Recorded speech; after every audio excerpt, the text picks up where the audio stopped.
Welcome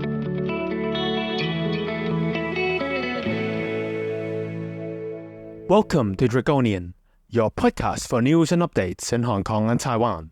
I'm your host, William. Hi everyone, welcome to the 13th episode of the Dragonian podcast. This is your host, William. Please subscribe to our podcast if you would like to learn more about news and updates from Hong Kong and Taiwan. And now, it's some quick podcast update.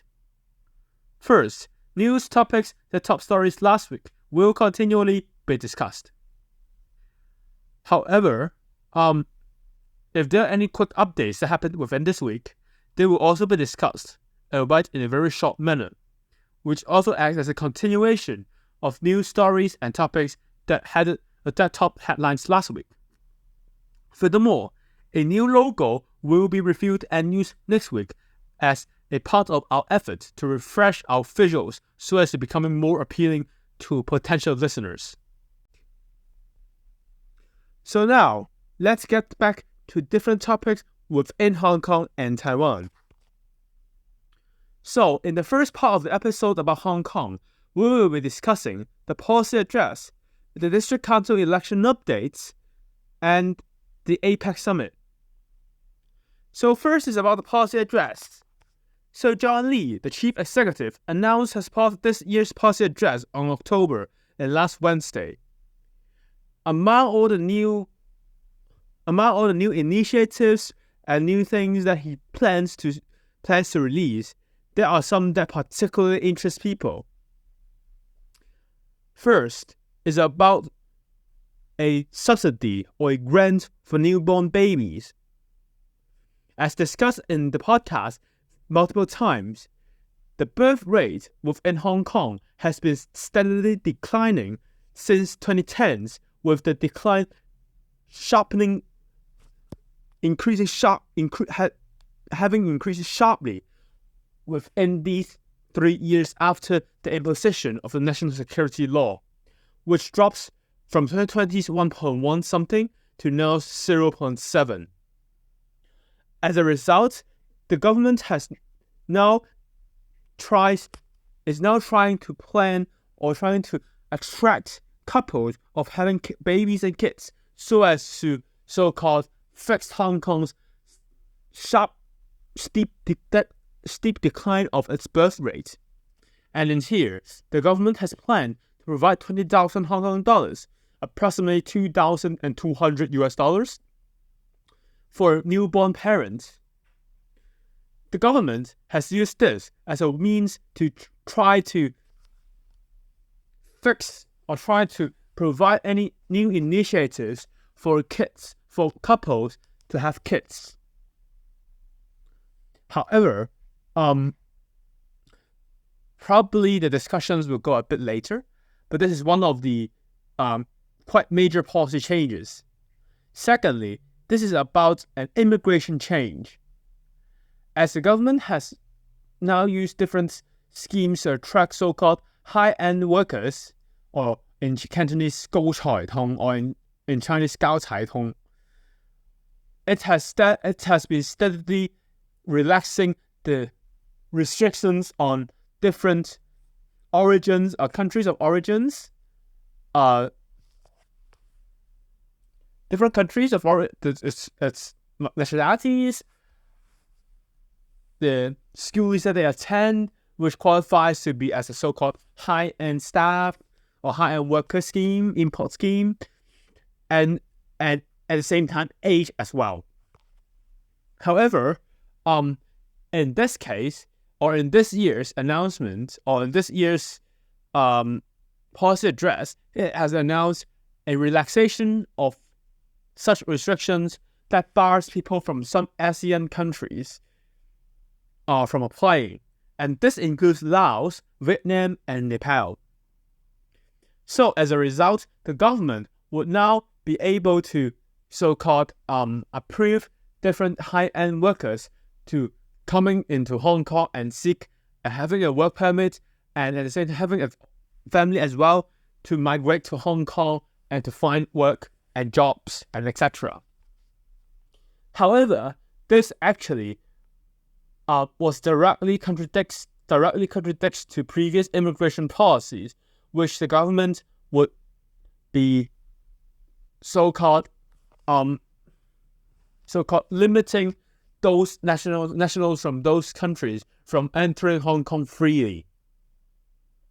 As a response, John Lee, the chief executive, has said that they will be that the risk of them being so-called illegally migrating to Hong Kong has steadily decreased during the past years, and has now decreased to a level which the city or the immigration authorities thinks as bearable. However, as we have discussed, these actually create quite some risk for people, for both the both immigration and at the same time for any asylum or UFM claims. However, the government has basically said that they will continue doing so. This is the second major change. And the third major shift actually affects a lot of Hong Kong people within Hong Kong. This is about the relaxation of the student visa itself. So, in a lot of countries, or in a lot of developed countries, if you hold a student visa, you will be only entitled to part-time work, which means that you cannot work for more than a certain amount of hours each week, so as to ensure that you are studying instead of using a student visa to work. However, in Hong Kong's case, this is now not the case anymore, as the government now tries to relax the terms of staying, or the terms of them having education in Hong Kong for postgraduates. So starting from November, as said by the government, upon updates, like student visa holders can approach immigration department to obtain an updated stamp, which enables them to work within Hong Kong in a full-time sense instead of a part-time sense. Previously, this was limited to approximately 18 hours, but now the relaxation means that they can work full-time without any substantial restrictions. This actually created some concern for the local employment workforce, as the workforce within Hong Kong now faces two very confusing and contradictory problems, with one having the working population sharply decreasing due to a migration crisis, and secondly, at the same time, there was a high unemployment rate for out-of-school workers. Not a high, but increasing unemployment rate within the city for the youth. As we are seeing at approximately 6.2 or 6.3% within Hong Kong's youth unemployment rate. This is actually a bit better than the 7.5% unemployment rate, the youth unemployment rate in Hong Kong last year's at the same time last year, but it's still substantially higher in the whole unemployment rate of the workforce, which stays at approximately 2.8%. So this is about some major policies that John Lee has actually announced in last Wednesday.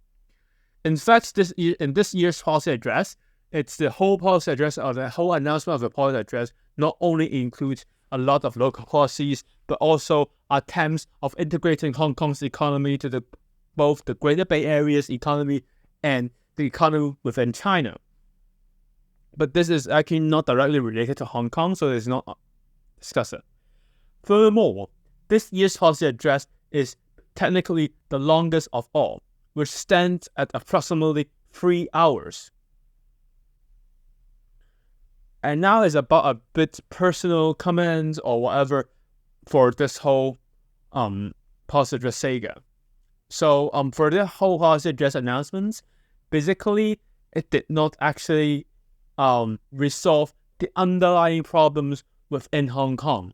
Instead, it's technically used to promote political agendas, or promote integration of Hong Kong into China, promote patriotism, promote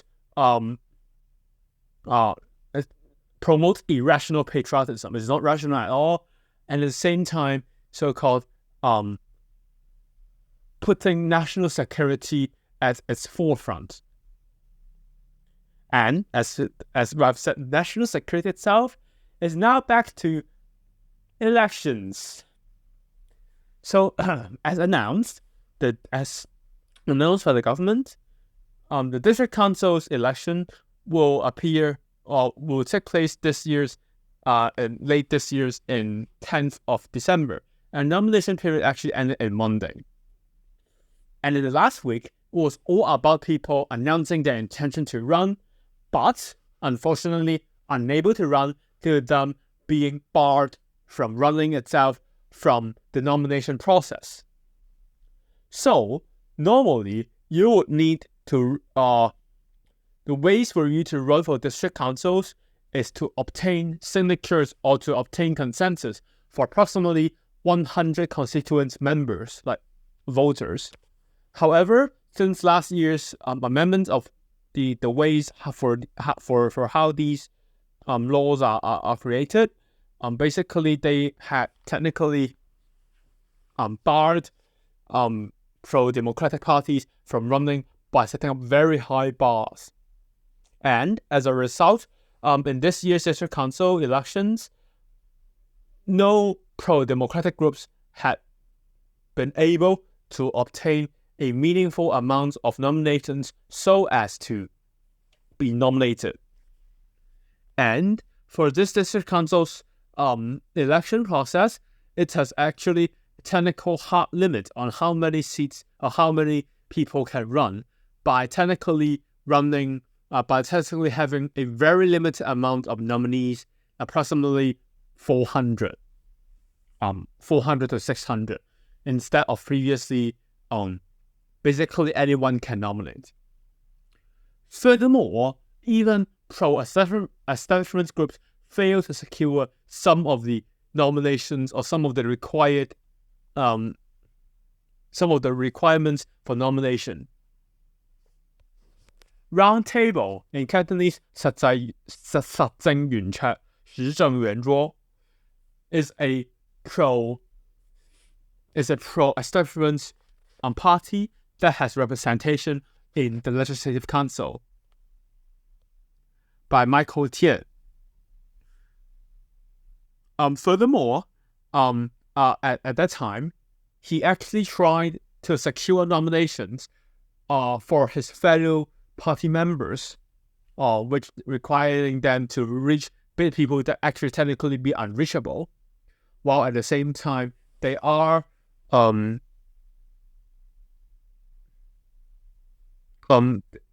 they try to reach his foreign party, the New People's Party, which is headed by Yip Lau Suk Yi or Regina Yip Lau, and basically facing actually a very cold response. As a result, basically a lot of people have actually been discussing the problems within Hong Kong, and in more case for this district council's election as a result of all these nomination sagas, and people are actually people were actually amused by how even pro-establishment groups they cannot secure any meaning. They cannot secure seats.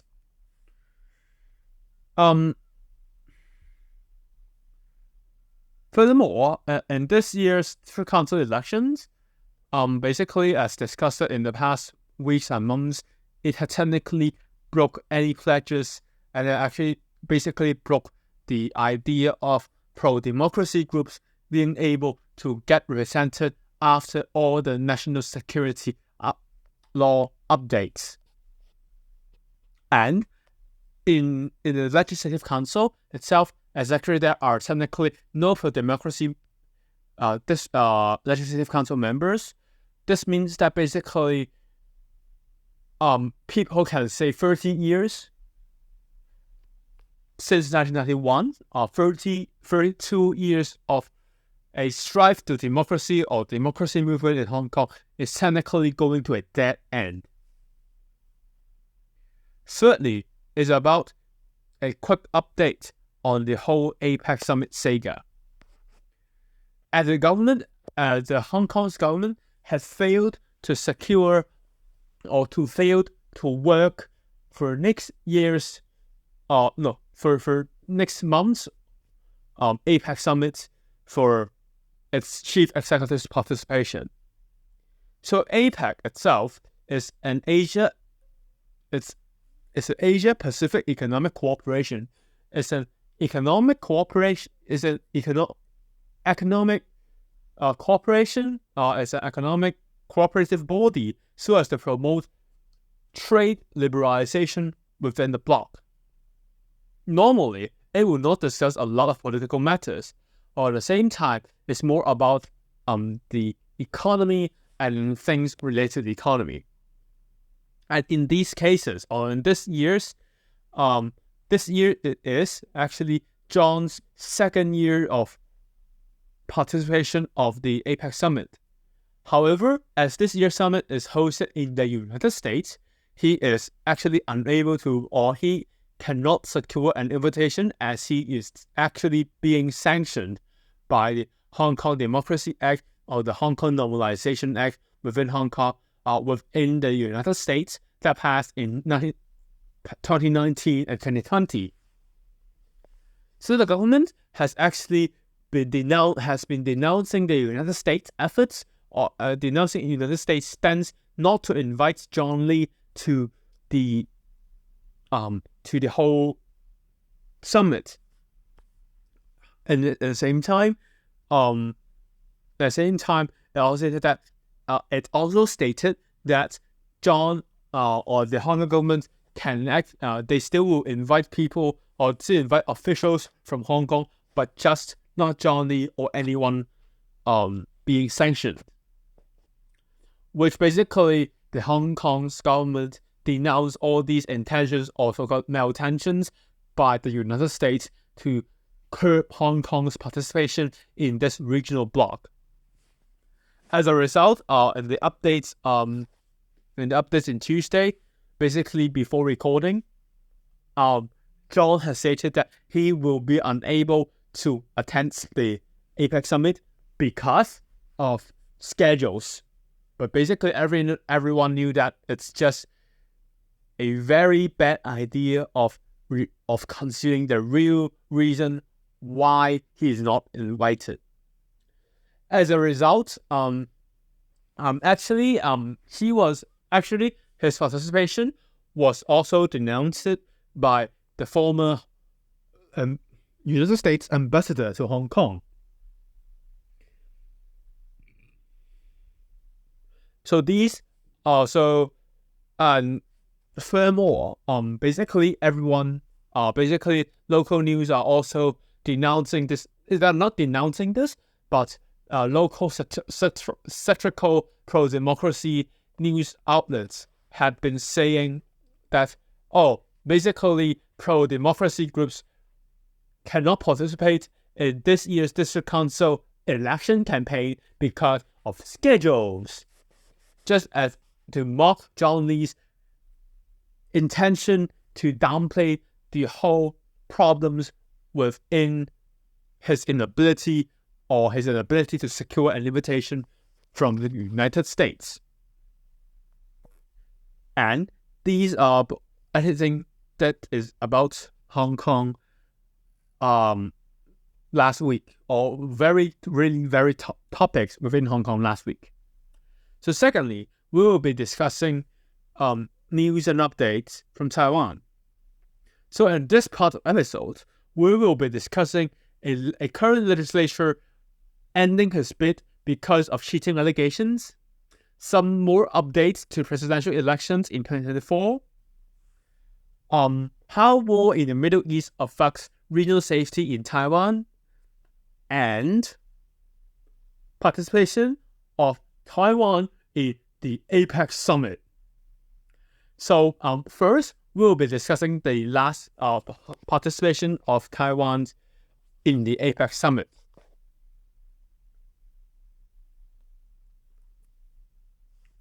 So basically, Morris Chang, founder of the TSMC, also former chairman and former CEO of TSMC, is selected as the representative of Taiwan, of the current president within the Republic of China or Taiwan, to participate in the APEC summit. As a result, basically, this is a stark contrast to what happened in Hong Kong, and this is also a continued attendance of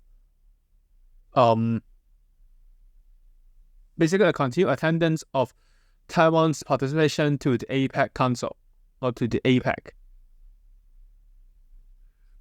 And as a result, and this is a quick update on Taiwan's participation on the APEC Economic Summit.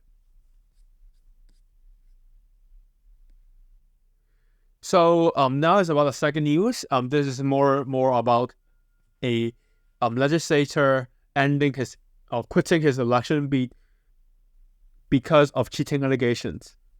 So Zhao Tianlin, a legislator of the ruling Democratic Progressive Party, has quit his re-election bid for cheating allegations.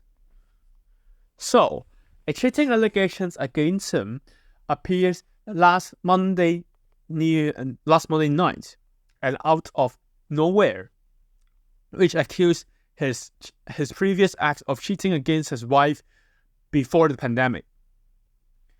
After the whole thing developed for approximately 12 hours, Zhao had announced a first statement saying that everything happened previously had actually so-called had been forgiven by his wife. And 24 hours after the first piece of news broke out about his cheating allegation, he subsequently had ended his bid by saying that he will stop running for the Legislative Council or Legislative Yuan in Taiwan. As a result, the ruling party or the ruling coalition would need to find a replacement candidate for his original seat so as to defend the seat from returning an opposition member of, for example, the Chinese Kuomintang or Taiwan People's Party or other independents. As a result, after 2 days of some online or online opinion poll, they had chosen a well-known Kaohsiung City Councillor Huang Jie as a replacement candidate to run that seat itself. So a bit update or a bit background of Huang Jie. So Huang Jie is a current Kaohsiung City Councillor who got elected into the City Council in 2018, well, at the same time when Han Kuo-yu got been elected or been selected as the Kaohsiung City Mayor. She was originally a member of another party, the New Power Party, which was founded in 2015, and which basically after some election allegations, internal election allegations or fractions, which had led to her quitting the party. But now she actually joined the Democratic Progressive Party in 2023 in January this year after leaving her former party in 2019. For her, she was also famous for her ways of questioning the mayor or handling out different questions to the mayor within the city council, which she was famous for her replies to the mayor's or to the then mayor's reply, or in some cases, then mayor's bad replies, or basically a recorder style reply of just saying that 高雄发大财, or in English it is basically means that 高雄 will get rich, for answering any questions being directed against him. So this is about a quick election update. Basically in this the election update for the Legislative Council or Legislative Yuan in Taiwan, and basically and this week political news are still occupied headlines within Taiwan. So the second one is about the presidential elections updates. So the plans to integrate the opposition are still in full swing. However, basically the deadline of having a primary had basically passed due to some time constraints of nominating people and various other time constraints. As a result, they're still in the so-called deadlock phase with the presidential elections. And now they have reached the so-called second phase of negotiation, which is a cross-party negotiation, which basically means now they are just negotiating a deal that is acceptable by both parties to remove the Democratic Progressive Party from power.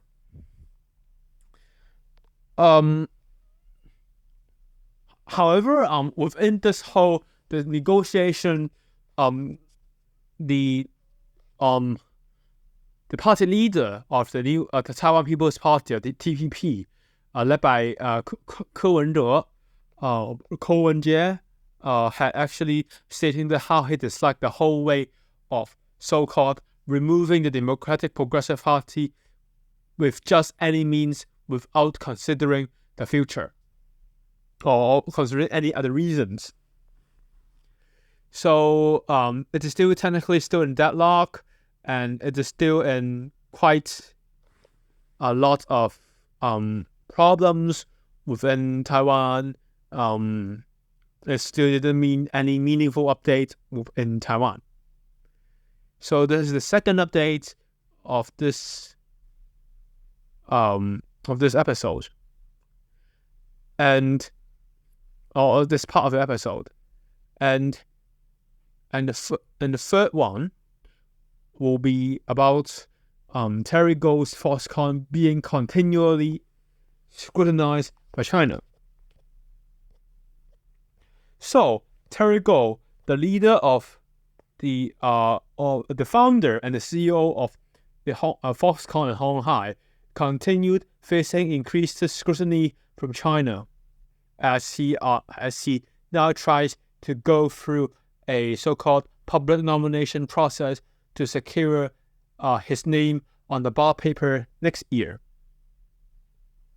So Terry was famous for founding Honghai, better known as Foxconn globally, as a major assembly partner for Apple products and as a major employer for China's manufacturing-based economy.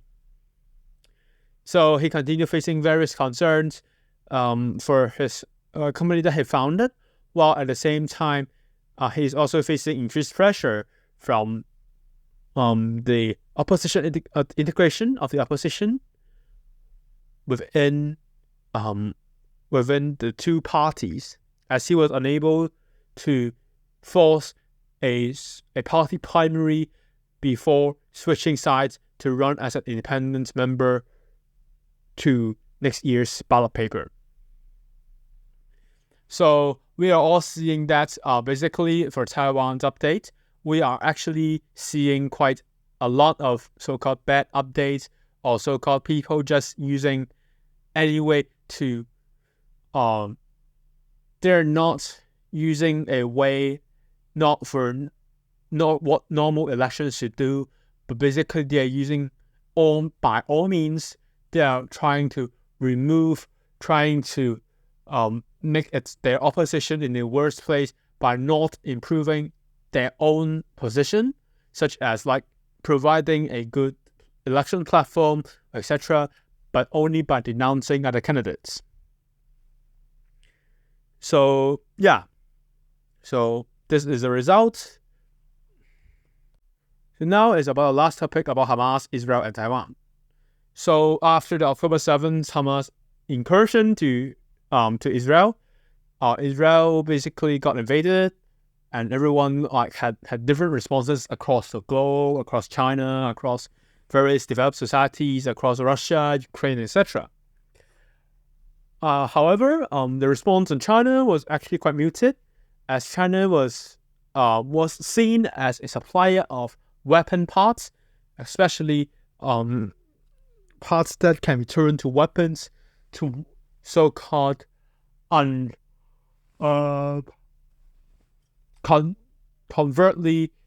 covertly support Hamas incursion into Israel. So last week, Israel's envoy to Taiwan actually praised Taiwan's response to denounce Hamas' October 7th actions, and at the same time, he also considered China's response being very concerning, of implicitly supporting Hamas acts of beheading babies, killing innocent people, killing tourists, and killing any people who holds, and even killing Arabs. So Arab nationals of people, even killing people who are of Muslim origins. So Hamas leadership, when interviewed, had actually stated that China could be able to learn from the lessons that Hamas has learned or Hamas has brought when for its incursion in Taiwan, and saying that China can follow how they do to create chaos in Israel. Furthermore, China also continues its stance about Taiwan as part of China, and that reunification itself is only an internal matter instead of an international matter for a state against another state, which, sarcastically speaking, was actually created by China, by current communist China, by not using the same name or using the same country name. Instead, they are just using another name. So yeah, so now this is really the end. So this is the end of this whole episode. As I am continuing to recover from events last week, for my sickness events last week, this week will also not be that long as previously have been. However, I hope you find this episode informative, and if you do, please subscribe to our podcast so you don't miss any single episode. Furthermore, if you have any feedback, please let us know in the comments or drop us an email at william@dragonianpod.com. And thanks again for listening. We will be back next week with more news from Hong Kong and Taiwan. Have a happy and prosperous week ahead. Goodbye.